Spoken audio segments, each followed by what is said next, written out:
You are listening to the Body Charge podcast, and I'm your host, Sandy Sanderson. Welcome to the Body Charge podcast. Today's topic is chronic illness, still not resolving. What goes wrong with the nervous system when it expresses symptoms of chronic fatigue syndrome, long COVID, and fibromyalgia? What are such conditions? Why are such conditions reaching epidemic proportions? And why is the standard medical advice of just rest and wait not working for people? My special guest today is Miguel Bautista, head of CFS Recovery, a global coaching program that's helped over 3,000 people across 40 plus countries recover from such chronic illnesses in record time. So welcome aboard, Miguel. Lovely to have you on the Body Charge podcast. Thank you so much. It's great to be here. And first off, I just want to say thank you so much for having me on. I've listened to your show, many episodes. What you're building here is something really special. And I just want to acknowledge you for that because I know it takes a lot of work and energy and time to do this. And congrats on 100 shows. I'm honored to be a part of it. Last thing before I jump in, just for everybody listening, do me a huge favor, go leave a 5-star rating and review on whatever platform you're tuning in from so that Sandy can impact even more people. I already left my review over on Apple Podcasts the other day, so come join me. And yeah, it's great to be here, Sandy. Oh, thank you so much for the plug. I always, my philosophy is to come from a real place with sincerity, integrity, because, that's where we have the most joy, when we find truth and something that works. And unfortunately, I started off in the world very naively. I had to learn a lot of lessons, and I learned that the world is not giving you the truth in many cases. It's not what you see is what you get. We live in a very superficial world where the facade often belies what's actually the reality underneath. And much of that applies to health. We're actually, as children, not taught a lot of things we should be learning from an early age, like how to care for our body naturally, and then try to avoid drugs and surgery and degenerative disease because, it's okay if you're relying on the hospital to stitch you up if you've had an accident, and we're very thankful for our competent surgeons that can do that. But I think the industry, the mainstream medical industry has moved way too far towards trying to infiltrate pills, tablets, artificial things just so you can live. But living is not really, surviving is not living. So your body may stay alive, but you're in pain, you've got inflammation, you're tired, fatigued, you have to keep taking more drugs to fix some side effects that some other drugs are creating. This isn't life. And so I thought, well, I was able to fix my own problems in the past because I had, through stress, excessive stress, developed heart arrhythmias.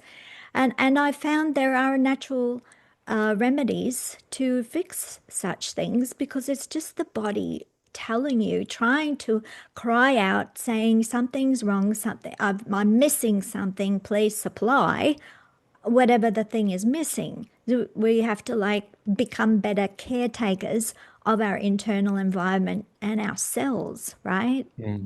Yeah, exactly. Yeah. So that leads me into the first question for you is, what do all these chronic illnesses have in common? And how do they develop in the first place? Yeah, absolutely. And I'll give a little bit of background on what I do as well. Yeah, like Sandy said, my name is Miguel. I run CFS Recovery, and recovering from mysterious, debilitating symptoms like brain fog, where no matter how much you sleep, you wake up feeling mentally drained, and fatigue, where no matter how much you rest, you still feel like a zombie, along with dozens of other symptoms. Those are the kind of people we come across all the time, and people who reach out to us for help dealing with chronic fatigue syndrome, long COVID, fibromyalgia. It can feel very frustrating and hopeless, and these people, they want nothing more than to get back to who they used to be. Many people who are sick, they just really struggle finding answers. And like you said, commonalities between all these different symptoms, they struggle finding answers that actually work while being told it's all in their head. And then they end up trapped in this cycle of, like you said, surviving instead of truly thriving. And they can feel like they lose years of their life to an illness that nobody seems to understand. So what I do is I help them fully recover using nervous system based approaches and neuroplasticity so they can get their lives back and really live as the 2.0 version of themselves. And just a little bit more background, we've worked with thousands of individuals. We have thousands of testimonials, 50 hours of recovery case studies, and I'm actually fully recovered myself from my own hypersensitive nervous system issues. I personally dealt with 50 plus symptoms myself. I was actually bedridden for several months. I was even hospitalized for a few months. I had to learn how to use a wheelchair and learn to use a walker and really build my life from scratch at 22 years old. Now I don't have any symptoms, but what I'm most proud of is watching people cry tears of gratitude for being able to feel the wind on their face again with no symptoms, or to spend time at the dinner table with the family without any big flare-ups, and really just be able to reintegrate back into the world, be like a functioning member of society. And you know what I find really interesting, Sandy? People see others who have recovered. They see my life, for example, and they say, wow, how do you do so much? Like, you can exercise, you can travel, you used to be bedridden. How did you go from that to running an international health organization? Like, what's the secret sauce? What's the secret medication or the magic silver bullet? But The pill. yeah, exactly. And there is no one exact thing. And it's been quite the crazy journey, going from zero to zero and surviving to really thriving. But today I'm living my best life. It's been a long, long journey to get here, which I'm happy to dive into. But back to your question about what are some commonalities, something that we see a lot with people, almost every single person, how did they get here in the first place?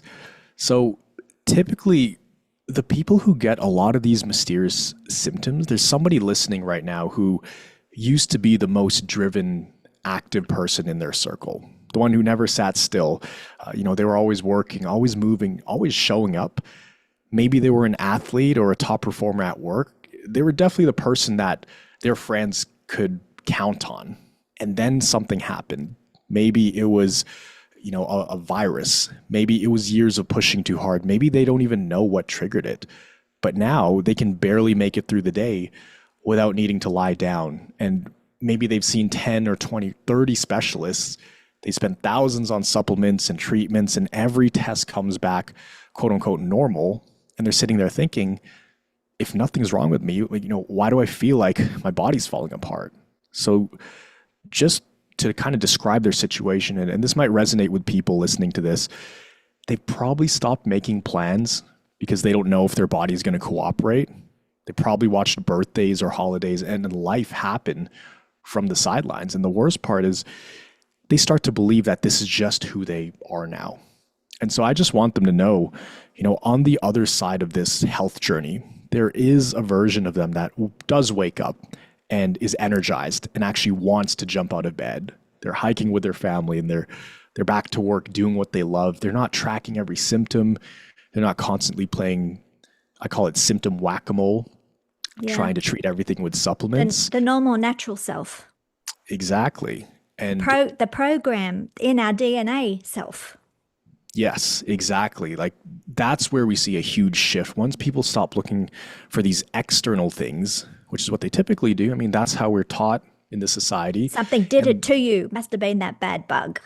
Yeah, exactly. But once you shift that, I guess, focus from outward to inward, and you focus on the root cause of a lot of these things, which is a hypersensitive nervous system, that's when things can really start to change. And that's what we help people do is, educate them on, where did these symptoms even come from? Especially if you've had your tests and scans done and everything is for the most part clear, but you're still feeling pretty run down. You feel like you're definitely like a shell of yourself. That's when we start looking at the nervous system and a lot of times we identify that as the root cause when nothing else is showing up on the test. So we typically see it's like a buildup of stress and stimulation over the years where your body just goes into this kind of survival mode and the So symptoms are there to protect you. that survival mode reminds me of when a computer goes into safe mode because it's low in resources and it Yes. doesn't have enough energy. So as we're bioelectrical creatures, we run on energy. And Hmm. if your body is forced to conserve because of limited supply, then all the systems are suboptimal. And that's why we have less energy when we've got low resources because the Hmm. body's trying to survive and just every system just gets a little bit instead of optimal. And Yeah. that includes the brain. So you get brain fog, you get lethargy, even depression, because it takes a lot of energy for you to be happy and for all Hmm. the neurons to fire properly. And so it's really, I had another interview recently with another professional because this comes down to metabolic issues. We have a growing amount of metabolic syndrome happening where the mitochondria are not able to generate the electricity we need to run all systems. And that's not being picked up by many doctors. And, you know, it's from lack of training, not from lack of will. By and large, we need to introduce a deeper level of, I think, diagnostics to drill down when there is an energy crisis. It doesn't matter what label you put on it. If it's a drop in energy that's not feeding all the systems, what is causing that drop in energy? Hmm. Yeah, would you like to Exactly. add to that? What's causing the drop in energy? Hmm.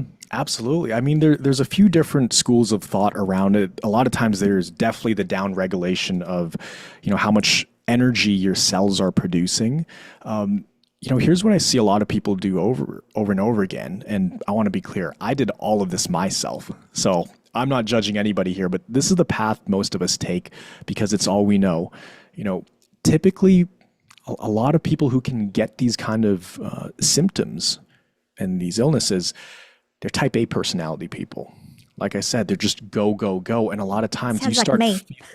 yeah, like you, like myself, like we can be pretty extreme sometimes. And when you start feeling that fatigue or that little bit of anxiety or insomnia, a lot of times we can interpret that when we don't understand what's happening. Yep. We can interpret that as like almost like a test of like, no, I'm going to push through this. I'm going to will my way through this. It's almost like a challenge. Stubborn, stubborn. Yes. And so we can end up feeling these sensations in our body and then we just push harder and harder until we kind of hit this wall and then your body no longer suggests that you slow down. Now it's really telling you to slow down. You're It's like, okay, screaming. yeah, let's crank up the symptoms. And when you ignore that as well, then it starts screaming and then it starts demanding until it basically gives you no choice. It says, okay, you're not going to listen.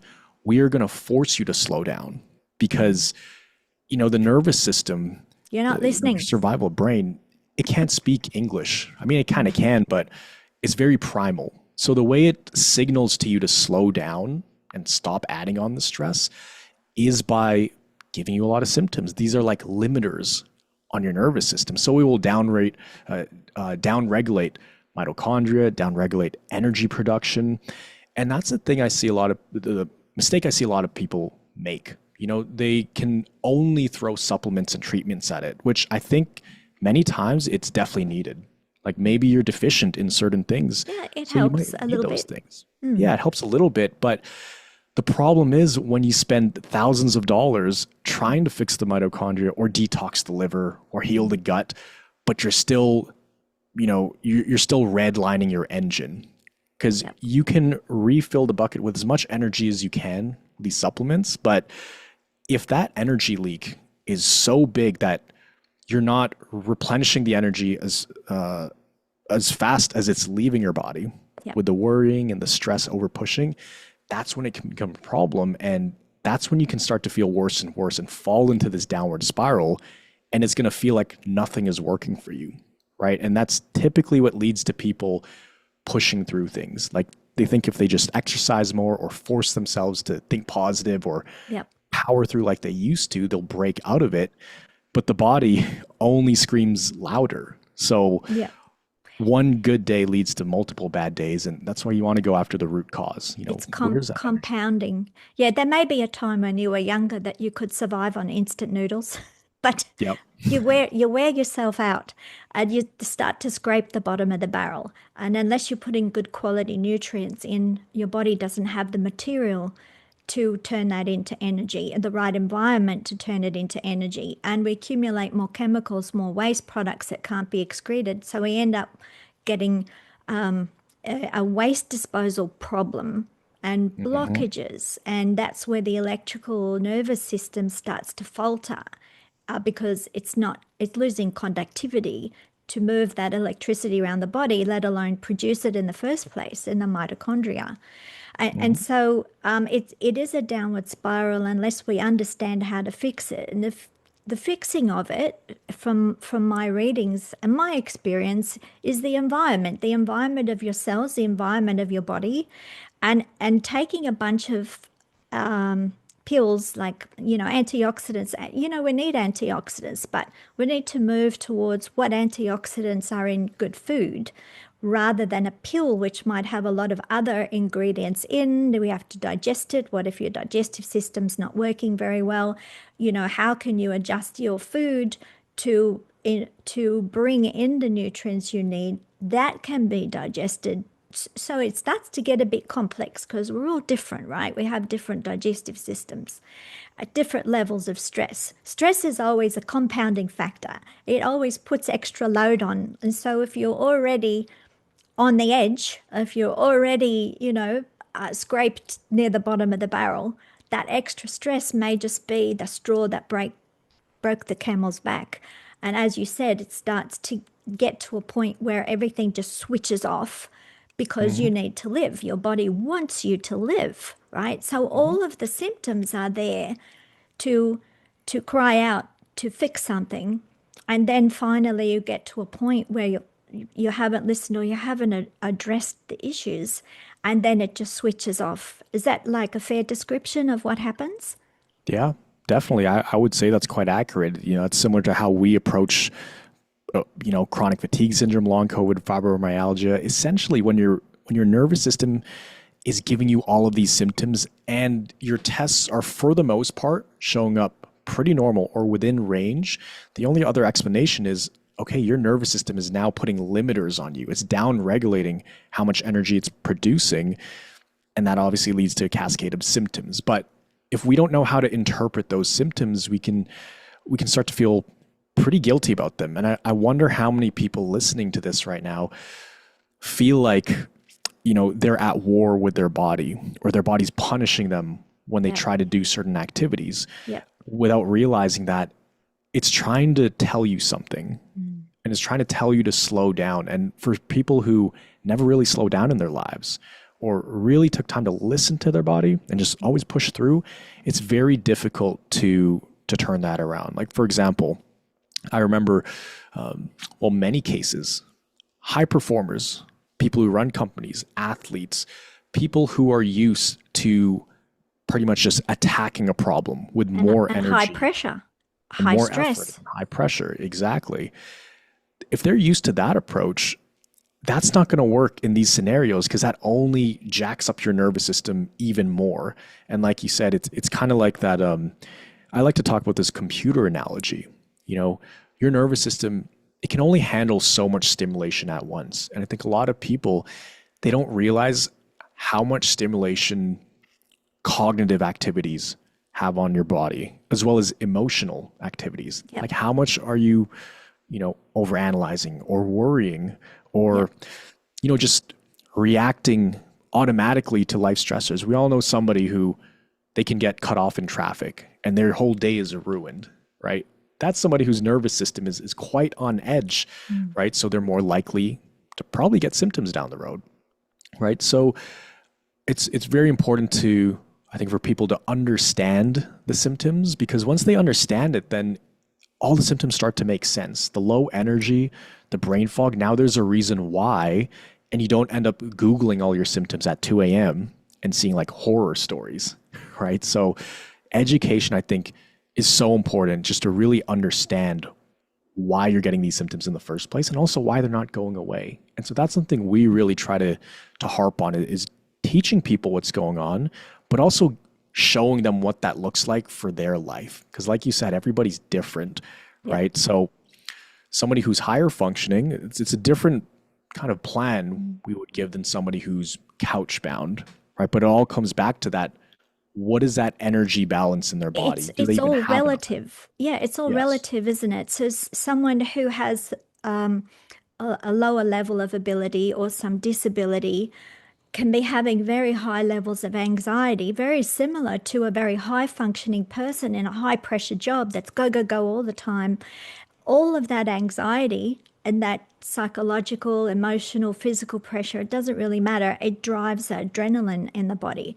And the more adrenaline you have, the more calcium moves in and starts to contract. You get a lot of muscle contraction, which you need sometimes, but we need balance. So we need enough magnesium to help those muscles, those smooth muscles, the vascular system to relax again.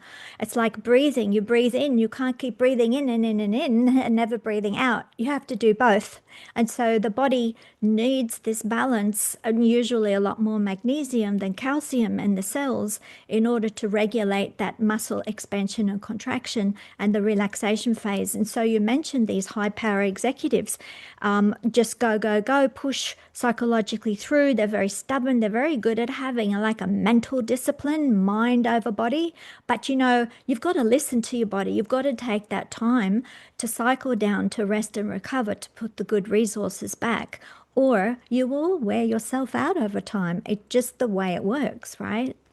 Exactly. And I think one of the challenges that I see a lot of people falling into is the trap of thinking, this is how I've always been. I've always overthought. I've always overworked myself, and it's gotten me great results in life. And they feel that that's just their permanent personality, and that's how they're wired. So they believe their overactive mind is their identity. So when somebody comes along and suggests, hey, maybe we should take more breaks. Maybe we Just should slow relax, down. Maybe we should chill. relax. Yeah. Yeah.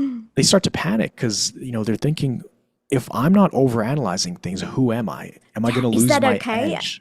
Yeah. Am I Yeah. doing something wrong? Will I be Yeah. bad? Yeah. And do I have to become a completely different person? So they become terrified of losing themselves, which makes sense. Right. But it is also exhausting having 47 browser tabs open Yep. and looking at different supplements for every single symptom. But Not sustainable.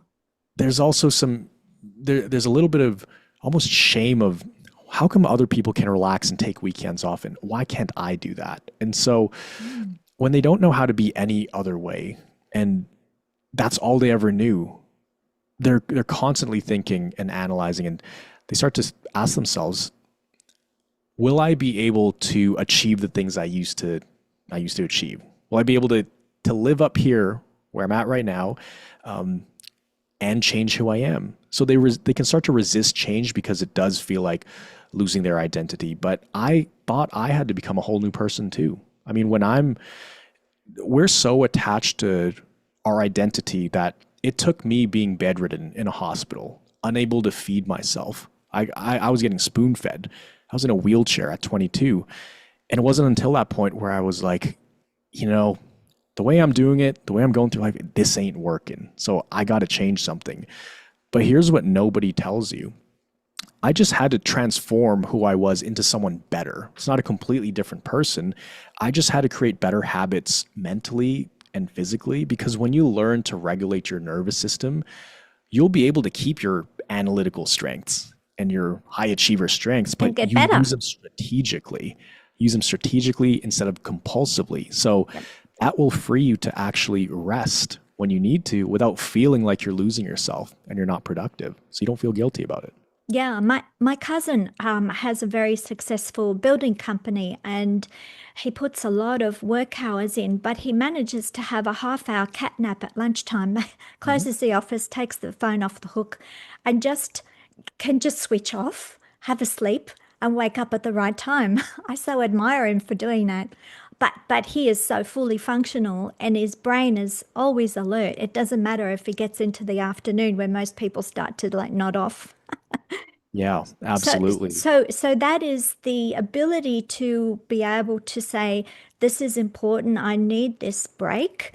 I'm feeding my body valuable sleep, rest time so that I can function better. If you keep pushing mentally through and not allowing your body to recover, you wear it out very quickly. And that's what brings on symptoms and diseases because the body's just a biological machine. We have to know how our body works, understand the messages, and cater to the needs much better.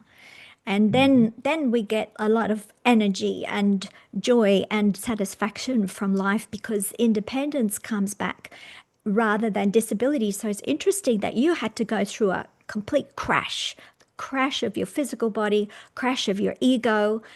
You had to be disabled to finally wake you up. Oh, I've been doing it the wrong way, right? Yeah, and you have to be very honest with yourself with where you're at. And for the audience, I want you to reflect, where are you at on your health journey? Because obviously you're listening to this because you probably want to solve something, or maybe you just love learning about this stuff. But where are you at in your health journey? Have you hit your tipping point yet? Like, take a minute, actually think about it. Don't just listen to me, actually think about the things you feel in your body. Because there's a lot of people who think that if they rest or they take a break, they're almost like wasting their potential. I see a lot of this with high performers. But have you considered that just a 5 minute break every now and then throughout the day is actually going to make you more effective when you are working or when you are doing things? So when I started to look at it like that, I started looking at my activity and my life and the way I perform almost like a Formula One car. Those are like the highest performing vehicles on the planet. Even those have pit stops, Yes, right? And so it's kind of like a pit stop going throughout your day. You have that little bit of recharge time, but true recharge, not just sitting there and scrolling on your phone, but yeah, literally just take 5 deep breaths, close your eyes. That's it. Sometimes that's all you yes. need. And put That'll on give you some some extra clean energy. magnesium. Yeah. So, And so it'll give you, we have yeah. I have a company that where we developed magnesium via skin, which is easily absorbable. You don't have to rely on your digestive system. So if you just rub it on, there's creams, lotions, sprays, but put it on where you're feeling tense, and literally within minutes you feel calm and relaxed because magnesium's a muscle relaxant, and in a natural way. So your body never overdoses itself. It has great wisdom to take what it needs. But in addition to that, I mean, that's helping your body on a physical level. But you've talked a lot about this psychological effect of getting out of an old bad habit and the way we think to not bring on excessive stress that may load us down, that actually makes us weaker and less productive. So it's Mhm. always about finding this balance, isn't it? So we need to take care of physically, but also very much mentally how we think. And are we are we engaging in a bad habit that's toxic or not? We need to evaluate all those things. So if people need some guidance about how to do that, where can they find you? What advice can you give them? Yeah, so I have actually put something special together for your audience specifically here. And the one thing I love about you is that you're constantly showing up for your audience, right? Always giving massive value. So that inspired me to do the same. I want to give everybody listening here something I've literally never offered before, never shared it publicly. It's something we reserve for our premium clients. My clients actually might be upset that I'm giving this away, but I wanted to do something special for you guys. So, first of all, who is this not for? It's not for somebody who wants a magic pill or a quick fix. If you're looking for something to cure you overnight without any effort, this probably isn't it because recovery is a process. It does take time. But if you're dealing with symptoms of chronic fatigue, brain fog, chronic pain, insomnia, palpitations, a lot of just very mysterious, debilitating symptoms Nervous that the system doctor, symptoms. Yep. yes, that the doctor just can't figure out. And that has you feeling frustrated and confused and just second guessing every step of recovery, then this is for you. So, part one, there's actually two parts to this. So part one is called a recovery stage identifier. It's a short diagnostic that shows you exactly where your nervous system sits on the recovery trajectory timeline, especially if someone's dealing with long COVID and chronic fatigue syndrome. It's going to show you why what you've been doing hasn't worked and also what you should probably be focusing on right now. And for most people, this alone is the biggest relief they've felt in months because there's no more guessing, no more random trial and error.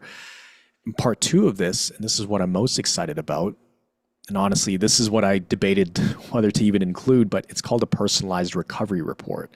And so this is the exact internal tool we use for our premium clients. It's never been available outside of that, but it's a detailed personalized analysis based on your responses that maps out specific patterns that might be keeping the nervous system stuck. Like we look at your symptoms, activity levels, your history, and it shows you what would be good to change, what would be good to double down on, but also the exact order that those changes need to happen in. And what website would they go to connect with that information? Yeah, so I set up a page specifically for this podcast, and it is at www.cfsrecovery.co/bodycharge, BODY charge. Yeah. So I'll put that in the description below too. Yeah. Yeah, if you want that resource, I just ask that you guys don't share it around. If you're listening right now, this is only for your audience. But if you want those two parts, the recovery stage identifier and the personalized recovery report, head over to that website and you'll be able to get immediate access to it. Oh, lovely. Thank you so much. We're about to finish. I really appreciate that's been a great discussion. I think really helpful for a lot of people, especially with that type A personality that keeps driving, irrespective of what's happening. Just keep pushing through. You don't have to keep pushing through. You will get more out of your body and your mind if you take little breaks along the way to recover and push even better next time. Absolutely. And also, if people want to search us up on YouTube, I have almost 2,000 videos on the channel. It's CFS Recovery. So you could always find us there as well. Oh, lovely. Thank you so much, Miguel. Lovely to chat with you. Thank you. Bye-bye. I hope you liked this conversation and will share it with others.